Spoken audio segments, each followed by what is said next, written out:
இப்போ நம்ம இந்த வீடியோ என்ன பார்க்க போகிறோம் அப்படின்னா சிம்பிள் இன்ட்ரெஸ்ட் அந்த டாப்பிக்கில் ஃபஸ்ட்டு மாடல் பார்க்க போகிறோம். மாடல் 1 என்ன அப்படின்னா சிம்பிள் இன்ட்ரெஸ்ட் எப்படி கண்டுபிடிக்கிறது தான் பார்க்க போகிறோம். அதில் பார்ட் 2 பார்க்க போகிறோம். பார்ட் 1 நான் ஆல்ரெடி அப்லோட் பண்ணியிருக்கேன், பார்க்காதவங்க பார்த்துக்கோங்க. லிங்க் வந்து வீடியோ டிஸ்கிரிப்ஷனில் கொடுக்குறேன், பார்த்துக்கோங்க.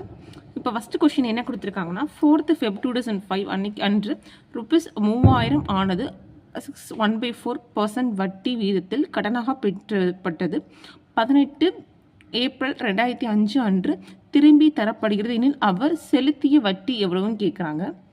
ஒன்றும் இல்லைங்க, ஃபஸ்ட்டு என்ன கொடுத்துருக்காங்கன்னா பிப்ரவரி மாதம் வந்து கடன் வாங்கியிருக்காரு. எவ்வளோனா 3000 ரூபா வாங்கியிருக்காரு. எவ்வளோ % வட்டி விதம்னா 6.25% வாங்கியிருக்காங்க. அதை எப்போ கொடுத்துருக்காருன்னா ஏப்ரலில் கொடுத்துருக்காரு. அப்படின்னா அவர் அதுக்குள்ளே வந்து எவ்வளோ வட்டி செலுத்தணும் அப்படின்னு கொடுத்துருக்காங்க. அவ்வளோதான். ஃபஸ்ட்டு வந்து ஃபெப்பு, மார்ச், ஏப்ரல் இப்படி நம்ம பார்த்துக்கணும். ஃபெப்புன்னு கொடுத்தா ஃபஸ்ட்டு வந்து அது லீப் இயராக இல்லையா நம்ம பார்த்துக்கணும். 5ங்கும் போது லீப் இயர் வராது, 4 மடங்குல வந்துச்சுன்னா தான் லீப் இயர் வரும். ஸோ அப்படிங்க பிப்ரவரியில் 28ஆம் தேதி தான் வந்து நமக்கு இருக்கும். ஸோ அப்படிங்கும்போது 24 மார்ச் அப்படி இங்கே வந்து எவ்வளோ இருக்கும் 18 மார்ச் அப்படிங்கும்போது 31 நாள் இருக்கும். ஸோ 5 73 நாள் டேஸ் வச்சு வரும் நான் சொன்னேன், அது இதுதான். ஸோ இப்போ நமக்கு பி தெரியும் 3000 ரூபாய். டேஸ் கொடுத்துருக்காங்க 73 எண்ணுக்கு பதில். ஸோ 100 × 365. எண் வந்து எப்படி கொடுத்துருக்காங்கன்னா 6 1/4 கொடுத்துருக்காங்க. ஸோ 6 × 4 வந்து 24 + 1 அப்படிங்கும்போது 25/4ன்னு மாற்றிக்கலாம். ஸோ இங்கே 2 0 கேன்சல் பண்ணிக்கலாம். 1 டைம் 5 டைம் ஆல்ரெடி நான் வந்து பார்ட் 1லேயே சொன்னேன். 73/365 இந்த மாதிரி நம்ம டேஸ்லாம் எப்படி அடித்து வச்சுக்கணும் அப்படின்னு சொன்னால் அதை ஈஸியாக நம்ம வந்து போட்டுக்கலாம் அப்படின்னு சொன்னேன். ஸோ இப்போ எப்படி என்ன இருக்குன்னா நமக்கு 30 × 1 × 25/5 × 4. இந்த 5 டைம்ஸே 1 டைம் 5 டைம்னு அடிக்கலாம். ஸோ 30 × 5/4 அப்படின்னா இதை இன்னும் அடிக்கலாம்னா 2 டைம்ஸ் அடிக்கலாம், 15 டைம்ஸ் அடிக்கலாம். ஸோ 15 × 5/2 அப்படின்னா இதுக்கு மேலே அடித்தா டெசிமல் பாயிண்ட் வரும். ஸோ நம்ம மல்டிப்ளை பண்ணிகிட்டே கூட நம்ம இது பண்ணிக்கலாம். 5 × 25 5 மிச்சம் 2 1 5 5 + 75. ஸோ 75/2 அப்படின்னா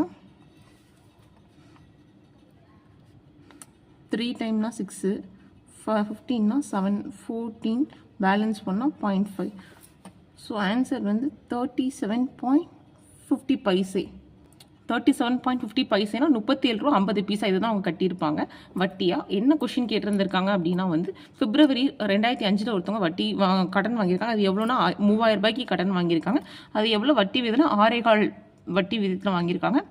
ஸோ இதே வந்து ஏப்ரல் 18ஆம் தேதி கட்டி கொடுத்துட்டாங்க. அப்படிங்கும்போது இந்த மாதிரி இருந்துச்சுன்னா ஃபஸ்ட்டு வந்து ஒவ்வொரு மந்த்தில் எவ்வளோ டேட் இருக்குன்னு பார்த்துக்கணும். பிப்ரவரி அப்படின்னா 24 டேட் இருக்குது. மார்ச் அப்படின்னா ஃபுல் மந்த் வரும். ஏப்ரல் முன்னாடி மார்ச்சுக்கும்போது 31 டேஸ் வருது. ஏப்ரல்னா 18. ஸோ எல்லாமே கூட்டணும் அப்படின்னா 73 நாள் வருது. அப்படியே PNR/100 அப்படின்றதுக்கு நம்ம போடுறோம். பி வந்து 3000, என் வந்து 73 டேஸ். So 365 days. இதே வந்து ஆர் அப்படிங்கும்போது 6 ஃப்ராக்ஷனில் கொடுத்துருக்காங்க. இது அப்படியே நம்ம இதில் மல்டிபிள் மிக்ஸ்டு ஃப்ராக்ஷனாக இருக்கிறத வந்து இம்ப்ராப்பர் பண்ணிக்கிறோம். ஸோ வந்து 6 1/4 25/4 மல்டிப்ளை பண்ணி போட்டோம் அப்படின்னா இப்படி தான் வரும். 3000 × 73 × 25 100 365 × 4. இதை வந்து நம்ம வந்து சிம்பிளிஃபை பண்ணோம் அப்படின்னா இந்த மாதிரி வருது. ஆன்சர் வந்து 37.50 பைசே. செகண்ட் சம் பார்க்கலாம். செகண்ட் சம் என்ன கொடுத்துருக்காங்கன்னா எண் வந்து 6 மாதங்கள் கொடுத்துருக்காங்க. 6 மாதங்கள் முதலீடு செய்யப்பட்ட அசல் வந்து எவ்வளோனா ரூபாய் 2500 கொடுத்துருக்காங்க. அதுக்கு வட்டி எவ்வளோனா அவங்களே 100 ரூபாய் கொடுத்துட்டாங்க. ஏன்னு அதே வட்டியில் 9 மாதங்களுக்கு அசல் வந்து 3200னா வட்டி என்னன்னு கேட்டிருக்காங்க. அதாவது 2 ஸ்டேட்மெண்ட் இருக்குது, நல்லா கவனிக்கணும். ஃபஸ்ட்டு என்ன கொடுத்துருக்காங்கன்னா ஃபஸ்ட்டு ஸ்டேட்மெண்ட்டில் 6 மாதங்கள் கொடுத்துருக்காங்க. கொடுத்து முதலீடு செய்யப்பட்ட அமௌண்ட் வந்து எவ்வளோனா அசல் வந்து 2500. அதுக்கு வட்டி கொடுத்துட்டாங்க 100. இதில் என்ன மிஸ் ஆகுது அப்படின்னா ஆர் வட்டி விகிதம், sorry rate of interest R அப்படிங்கும்போது அது வந்து வட்டி விகிதம் அது வந்து மிஸ் ஆகுது. ஸோ அதை கண்டுபிடிச்சி அதே வட்டி விகிதத்தில் 9 மாதத்துக்கு 3200க்கு வட்டி எவ்வளோன்னு கண்டுபிடிக்க போகிறோம் இப்போ நம்ம. ஸோ ஃபஸ்ட்டு அமௌண்ட் எவ்வளோ கொடுத்துருக்காங்க அப்படின்னா 2500 பிரின்சிபல் கொடுத்துருக்காங்க. அதே மாதிரி ஆர் கொடுக்கலை. என் வந்து என்ன கொடுத்துருக்காங்க 6 மாதங்கள் கொடுத்துருக்காங்க. ஃபார்முலா படி 100 × 6ங்கும்போது 6 மாதங்களுக்கு 12 போட்டுக்கிறோம். 100 ரூபாய் தனி வட்டியாக கொடுத்துருக்காங்க இங்கே. ஸோ இதை வந்து சிம்பிளிஃபைனா 1 டைம் 2 டைம் பண்ணலாம். இந்த 100 கேன்சல் ஆயிரும். ஸோ இப்போ 6 தவிர இங்கிட்ட எல்லாமே போயிடும் 100. ஸோ கீழே இருக்கிறது மேலே, மேலே இருக்கிறது கீழே. ஸோ இன்ட்டு 2/25 இதான் வரும். So 1 time 4. ஸோ ஆறுன்றது 8%. ஆர் வந்து 8%. இப்போ என்ன கொடுத்துருக்காங்க அப்படின்னா இங்கே வந்து பி வந்து 3200 கொடுத்துருக்காங்க. என் வந்து 9 months கொடுத்துருக்காங்க. ஆர் வந்து அதே 8% தான். கண்டுபிடிக்கிறது வந்து என்ன, எஸ்ஐ தான் கண்டுபிடிக்க போகிறோம். ஸோ எஸ்ஐ அப்படிங்கும்போது PNR/100. ஸோ வந்து 3200 9 மாதங்கள் 8% வட்டி விகிதம். ஸோ 100க்கு 9 மாதங்கள்லாம் 12 கீழே. ஸோ இந்த 2020 இது 3 டைம்ஸும் இது 4 டைம்ஸ் வரும். மாதிரி இது 4 டேபிளில் வந்து 1 டைம், இது 2 டைம்னு வரலாம். ஸோ 32 × 3 × 2ங்கும்போது 32 × 6 போடலாமா? 6 2s 12க்கு 1 3 6 18 192.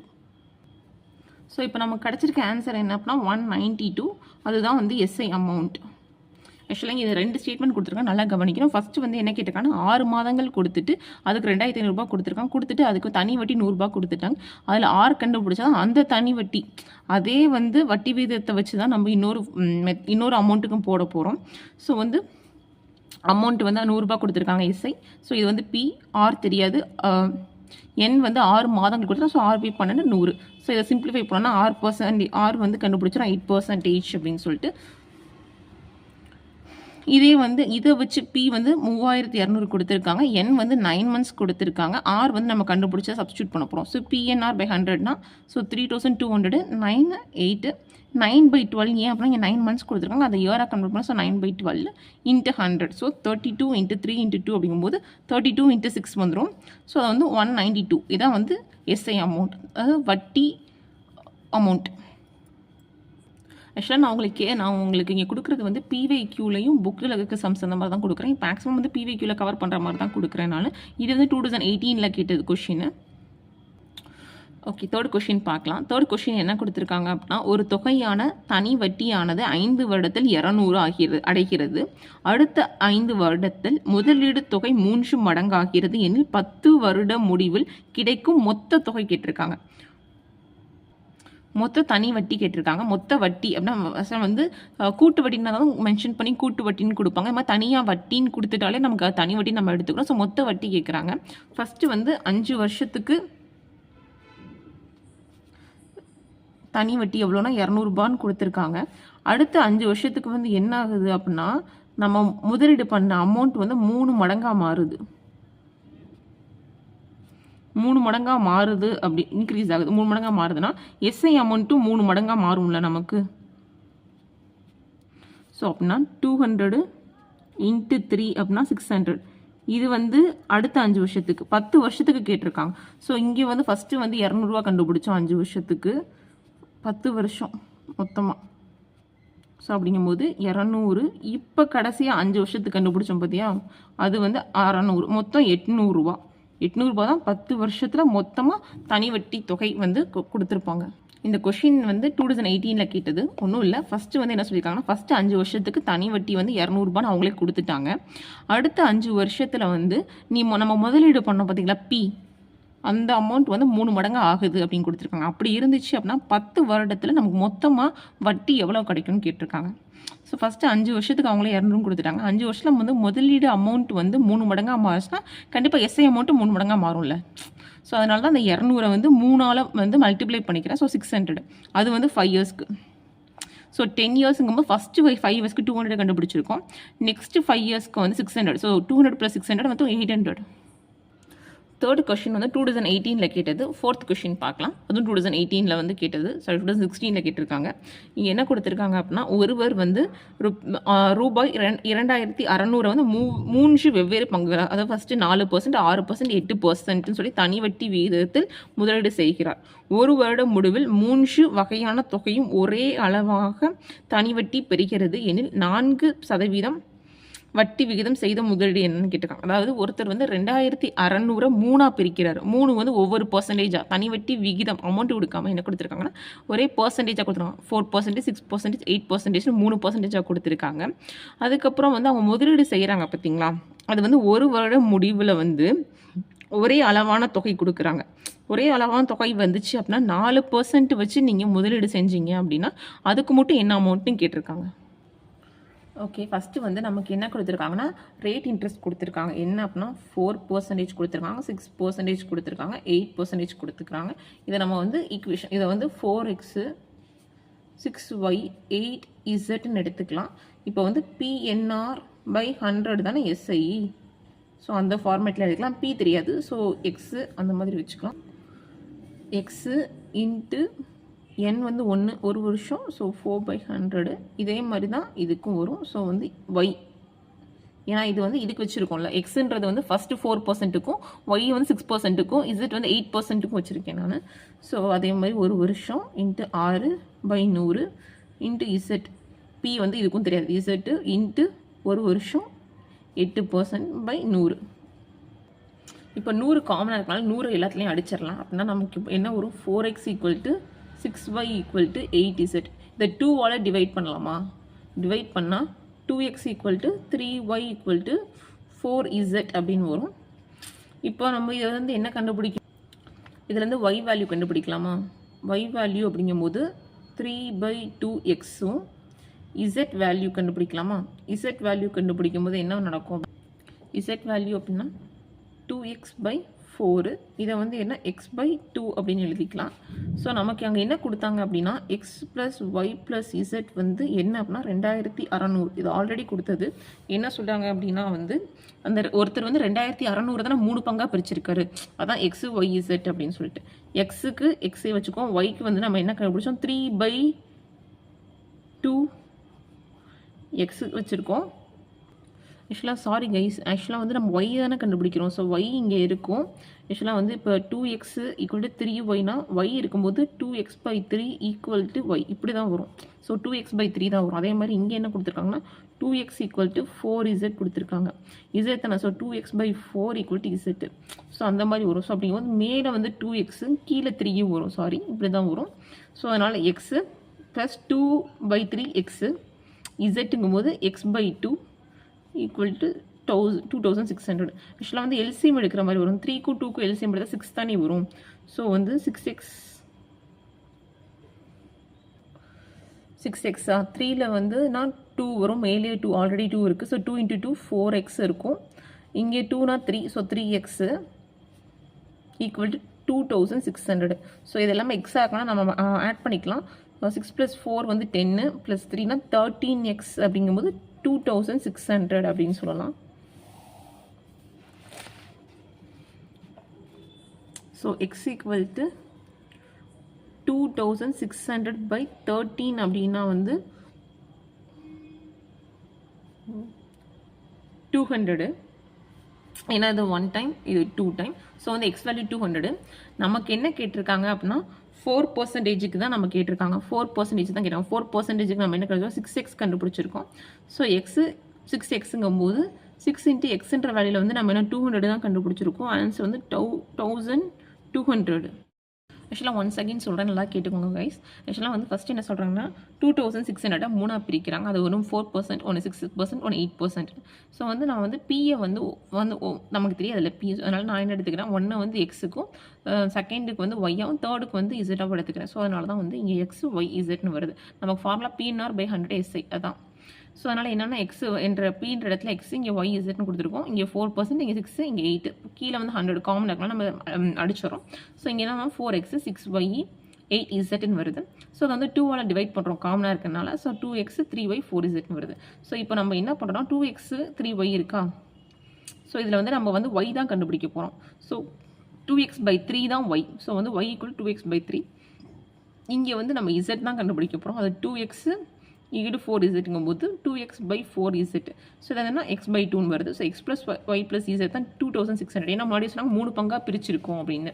ஸோ அதை கொடுத்தோம் அப்படின்னா எக்ஸ் ஒய்க்கு நம்ம என்ன கண்டுபிடிச்சோம் 2x/3யும் இசட்டுக்கு வந்து x/2 அதான் கண்டுபிடிச்சோம் 2600. ஸோ இதுக்கு எல்சிஎம் எடுக்கிறோம் 3க்கும் 2க்கும் எல்சிஎம் எடுத்தோம்னா 6. ஸோ இங்கே 6x வரும், இங்கே 4x, இங்கே 3x. ஸோ 2600 எல்லாமே காமனாக எக்ஸாக இருக்கலாம். நம்ம மல்டிப்ளை பண்ணிக்கலாம். 6 + 4 10 + 3 13x. ஸோ 2600. ஸோ அதில் நம்ம எக்ஸ் வேல்யூ எப்படி கண்டுபிடிக்கலாம் அப்படின்னா எக்ஸுன்னும் 2600/13 200 2 டைம்ஸ் இன்ட்டு 100 இருக்குது 200. ஸோ நமக்கு கேட்டது கொஷின் வந்து 4% தான் கேட்டிருக்காங்க. 4% நம்ம என்ன கண்டுபிடிச்சிருக்கோம் அப்படின்னா 6x கண்டுபிடிச்சிருக்கோம். So 6 × x value 200. ஸோ 2200 அதான் ஆன்சரு. 5th கொஷின் என்ன அப்படின்னா ஒரு தொலைக்காட்சி பெட்டியின் விலை வந்து 30,000ன்னு சொல்கிறாங்க. அது 10% வட்டியுடன் 24 மாத தவணையை கொடுத்துருக்காங்க, தரலாம் என்கிறது அப்படின்றாங்க. இதை வாங்குபவர் செலுத்த வேண்டிய மாத தவணை எவ்வளவுன்னு கேட்டிருக்காங்க. ஒரு இல்லை இப்போ நம்ம வந்து இஎம்ஐயில் பொருள் வாங்குறோம், அந்த தான் வச்சு சொல்கிறாங்க. அவங்க என்ன தொலைக்காட்சின்னு டிவி வந்து வாங்கியிருக்காங்க, எவ்வளோக்கு ₹30,000 வாங்கியிருக்காங்க. வட்டி எவ்வளோ 10%. அது வந்து 24 மாத தவணை அப்படின்னா 24 மாதம் அப்படின்னா இன்னும் 2 வருஷம். 24 மாதம்னா 2 இயர்ஸ் அவ்வளோதான். ஸோ இப்போ நமக்கு என்ன கிடச்சிச்சு SI = PNR/100. P இருக்குது 30,000, N வந்து 2 வருஷம், R வந்து 10%. ஆக்சுவலாக வந்து 3 2s are 6 1 2 3.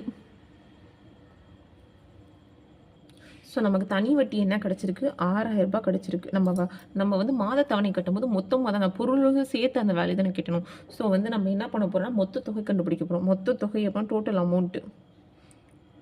அமௌண்ட்டுனா நமக்கு என்ன தெரியும், மொத்த தொகைனா அசலையும் தனி வட்டியும் கூட்டணும். அசல் எவ்வளோ கொடுத்துருக்காங்க 30,000 கொடுத்துருக்காங்களா ப்ளஸ் 6,000. ஸோ 36,000 தான் டோட்டல் அமௌண்ட்னா மொத்த தொகைன்னு சொல்லுவாங்க. அதை வந்து அது எதுவும் கூட்டணும் அப்படின்னா பிரின்சிபல் அமௌண்ட்னா அசலையும் தனி வட்டியும் கூட்டணும் அப்படின்னா இது 30,000 + 6,000னா 36,000 வரும். இப்போ இதுக்கு நம்ம வந்து மாத தவணை கண்டுபிடிக்க போகிறோம். மாத தவணை அப்படின்னா ஒரு ஒன்றும் கிடையாது. 36,000ல் எவ்வளோ மாத தவணை கேட்டிருக்காங்கன்னா 24 மாதங்கள். 24 ஸோ இது வந்து 12th டேபிள் அடிக்கலாமா 2 டைம் 3 டைம்னு. ஸோ 3,000/2னா 1,500. ஸோ மாதத்துக்கு அவங்க 1,500 வந்து இதாக கட்டுவாங்க. மாத தவணைன்றனால 36,000 24 மாதங்கள் தானே. ஸோ ஒவ்வொரு மாதத்துக்கும் நம்ம இவ்வளோன்னு கண்டுபிடிக்கணும். அப்படி அடித்து கொடுத்தோன்னா 3000/2ங்கும்போது 1,500 வரும். ஸோ இந்த 1,500 தான் மாதம் தவணை கேட்டாங்க. ஏன்னா கேட்டிருக்கிறது மாத தவணை கேட்டிருக்காங்க. ஸோ அதனால் ஒவ்வொரு மாத தவணையும் நமக்கு தெரிஞ்சுக்கணும். ஸோ மாத தவணைன்றனால மொத்தமாக இருக்கிற மந்த்தை நம்ம டிவைட் பண்ணோம் டோட்டல் அமௌண்ட்டோட. அவ்வளவுதான். கொஷின் வந்து 2019 கேட்ட question. Next question 6th question பார்க்கலாம். அனிதா வந்து ₹9,000க்கு வட்டி கடைக்காரனிடம் ஆண்டு வட்டி விகிதம் 15% கடனாக பெற்றால் 3 ஆண்டுகள் கழித்து ₹12,500 மற்றும் ஒரு கடிகாரத்தை கொடுத்து அக்கடனை அடைத்தால் எனில் அந்த கடிகாரத்தின் விலை என்னன்னு கேட்டிருக்காங்க. வேறு ஒன்றும் கிடையாது. அனிதான்றவங்க ஒருத்தவங்க 9,000 கடன் வாங்கியிருக்காங்க. அது என்ன வட்டியிலனா 15% வட்டியில் வாங்கியிருக்காங்க. 3 ஆண்டுகள் கழித்து என்ன பண்ணியிருக்காங்கன்னா 9,000க்கு பதிலாக 12,500 ஒரு கடிகாரமும் கொடுத்துருக்காங்க. கொடுத்து கடன் அடைச்சிட்டாங்க. இந்த நான் கடனை முடிச்சிட்டேன்ப்பா அப்படின்னு. அப்படிங்கும்போது அந்த கடிகாரத்தோட விலை என்னன்னு கேட்டிருக்காங்க. ஸோ இப்போ நமக்கு என்ன அப்படின்னா ஃபஸ்ட்டு வந்து SI = PNR/100. ஸோ வந்து P அமௌண்ட் என்ன கொடுத்துருக்காங்க 9,000 கொடுத்துருக்காங்க. N வந்து 3 இயர்ஸ் கொடுத்துருக்காங்களா 15%. So 90 × 15 3s are 45.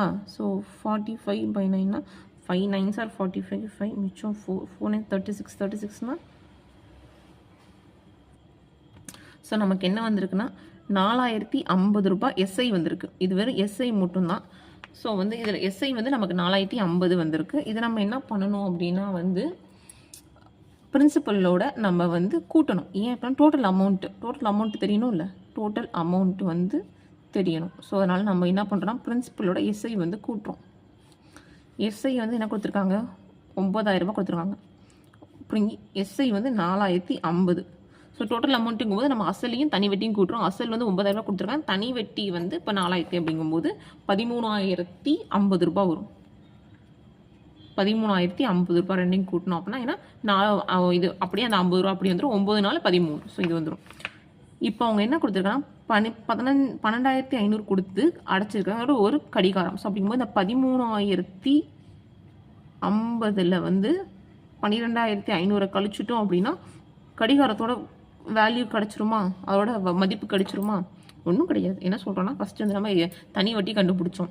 தனி வட்டி கண்டுபிடிச்ச உடனே வந்து டோட்டல் அமௌண்ட் தெரிஞ்சால் தானே இதுலேருந்து இதை கழித்து வந்து அதோட நம்ம வேல்யூ கண்டுபிடிக்க முடியாது. டோட்டல் அமௌண்ட்டுக்காக என்ன பண்ணணும், பிரின்சிபல் அதாவது தனி வட்டி, அதாவது அசலையும் தனி வட்டியும் கூட்டணும் போது நமக்கு 13,050 இருக்குது. அந்த 13,050 12,500 கழிச்சோம் அப்படின்னா அதுதான் வந்து வாட்சோட மதிப்பு. 13,050 12,500 அப்படிங்கும்போது அப்படியே வந்துடும். சொல்லும்போது 550 ரூபா வாட்சோட வேல்யூ வந்து 550 ரூபா. இது வந்து 2023 கேட்ட கொஷின். ஓகே, 7th கொஷின் பார்க்கலாம். ராமுன்றவங்க வந்து ஒரு வங்கியில் வந்து எக்ஸ் அப்படின்றது வந்து என்னென்னா 2000 ரூபாய் தாள், ஒய்ன்றது 500 ரூபாய் தாள், இசட்ன்றது 100 ரூபாய் தாள் அந்த மாதிரி முதலீடு செஞ்சாப்புல. மேலும் வேலன் என்பவர் ராம் செய்த முதலீடின் போல் 3xy அந்த மடங்கு வந்து முதலீடு செய்தார் எனில் அவ்வங்கியின் வேலன் முதலீடு செய்த தொகை என்னன்னு கேட்டிருக்காங்க. இது 8th புக்கில் இருக்குது. அதாவது என்ன கேட்டிருக்காங்க, ராம் வந்து எக்ஸுன்றது வந்து 2000 ரூபாய் நோட்டை வந்து மென்ஷன் பண்ணுது, ஒய்ன்றது வந்து 500 ரூபாய் நோட்டு, இசட்ன்றது 100 ரூபாய் நோட்டை மென்ஷன் பண்ணுது. ராம் மாதிரி வேலன் என்ன பண்ணியிருக்காரு அப்படின்னா 3xy அந்த மடங்கு வந்து முதலீடு பண்ணியிருக்காருன்னா அந்த 3xy வந்து மடங்கு பண்ண தொகை எவ்வளவுன்னு கேட்டிருக்காங்க. வேறு ஒன்றும் இல்லை. ஃபஸ்ட்டு ராம் எழுதலாம். ராம் அப்படிங்கும்போது 2000 x plus 500y plus 100z இதுதான் ராம். ஏன் அப்படின்னா 2000க்கு எக்ஸும் 500க்கு ஒய்யும் இசட்டுக்கு 100 இது வந்து ராம். இதே வேலன் அப்படின்னா அவங்க என்ன 3xy அந்த மதிப்பு அப்படிங்கும்போது இப்போ என்ன பண்ணணும்னா 3 × 2000 அதே மாதிரி உள்ளே வந்து ஆல்ரெடி இங்கே எக்ஸ் இருக்குது, இங்கே ஒரு xy இருக்குது ப்ளஸ் அதேமாதிரி 500க்கும் நம்ம ஒரு 3 மல்டிப்ளை பண்ணிக்கிறோம் இன்ட்டு இங்கே வந்து y இருக்குது, அதோடு நம்ம ஒரு xy ஆட் பண்ணணும், அதாவது மல்டிப்ளை பண்ணணும் ப்ளஸ் 100 × 3 இங்கே z இருக்குது, xy இதெல்லாம் நம்ம மல்டிப்ளை பண்ணணும். ஸோ xy z ஆக்சுவலாக வேலன் 3x பங்கு. ஸோ அந்த பங்கை தான் நான் இப்படி பிரித்து எழுதியிருக்கேன். ஸோ இதை மல்டிப்ளை பண்ணிக்காதீங்க, ஏன்னா 3xy பங்குன்றது தான் 3 × x. அந்த 3xy பங்குங்கும் போது ராமனோட இதுங்கும் போது அந்த ராமன் வந்து என்ன பண்ணியிருப்பார்னா 2000 பண்ணியிருப்பார், அதோட xy 2000x அதோட xy. அதே மாதிரி இந்த 500ஐயும் 3 மல்டிப்ளை பண்ணுறது இல்லாமல் இங்கே y இருக்குது, y இந்த xy வந்து அந்த 3xyயில் வருது. அப்படியே அந்த டேர்மோட 3xy மட்டும் மல்டிப்ளை பண்ணிக்கிறோம், அவ்வளோதான். இந்த டேர்மோட 3xy மல்டிப்ளை பண்ணிக்கிறோம், அதான் இது. ஸோ அப்படிங்கும்போது 6000 x² yன்னு வரும் ப்ளஸ் 3 5 15 அப்படிங்கும்போது 1500 xy² அப்படின்னு வரும். இங்கே வந்து 300 தான், 300 xyz. இதுதான் வந்து வேலன் வந்து முதலீடு பண்ண அமௌண்ட். வேலன் வந்து முதலீடு பண்ண தொகையோட அளவு இதுதான். ஏன்னா ஃபஸ்ட்டு வந்து ராமன் கண்டுபிடிச்சோம் 3000x 500y அதுக்கப்புறம் 100zன்னு சொல்லிட்டு. வேலன் என்ன அப்படின்னா 3xy பங்குன்னு கொடுத்துருக்காங்க. ஸோ அந்த xyயை வந்து அப்படியே 3xy வந்து மல்டிப்ளை பண்ணும்போது ஆல்ரெடி 2000x இங்கே இருக்குது, 500y இருக்குது, இங்கே 100z இருக்குது. ஸோ நம்ம மல்டிப்ளை பண்ணுறதுன்னா 3xy தான் பண்ண போகிறோம். ஸோ 3xy 3xy 3xy இதான் பண்ண போகிறோம். ஸோ இது எல்லாமே வந்து மல்டிப்ளை பண்ணணும். 6000 வருது, x × x x² y 3 5 15 அங்கே 2 2 0. So 1500 x y × y y². அதே மாதிரி வந்து இங்கே வந்து என்ன கொடுத்துருக்காங்கன்னா 100 × 3னா 300 xyz. ஸோ இதுதான் வந்து வேலன் வந்து முதலீடு பண்ண அமௌண்ட் அப்படிம்பாங்க. ஏதாவது டவுட்னா நீங்கள் கமெண்ட் செக்ஷனில் வந்து கமெண்ட் பண்ணுங்கள், நான் சொல்கிறேன். Thank you guys. இதோட வந்து மாடல் 1ஓட பார்ட் 1 பார்ட் 2 முடிஞ்சிருச்சு. நெக்ஸ்ட் வந்து நம்ம அடுத்து வந்து சிம்பிள் இன்ட்ரெஸ்ட்டில் பார்ட் 2 அதாவது மாடல் 2 பார்க்கலாம். மாடல் 2 என்ன வரும் அப்படின்னா வந்து அசல் காணுதல். அசல் அப்படின்னா பிரின்சிபல் அமௌண்ட் இருக்குல்ல. இப்போ ஃபஸ்ட் நம்ம எஸ்ஐ கண்டுபிடிச்சோம், தனி வட்டி. அடுத்து வந்து அசல் வந்து எப்படி கண்டுபிடிக்கிறது அப்படின்னு பார்க்க போகிறோம். இந்த வீடியோ பிடிச்சிச்சு அப்படின்னா லைக் பண்ணுங்கள், ஷேர் பண்ணுங்கள், சப்ஸ்கிரைப் பண்ணுங்கள். Thank you guys.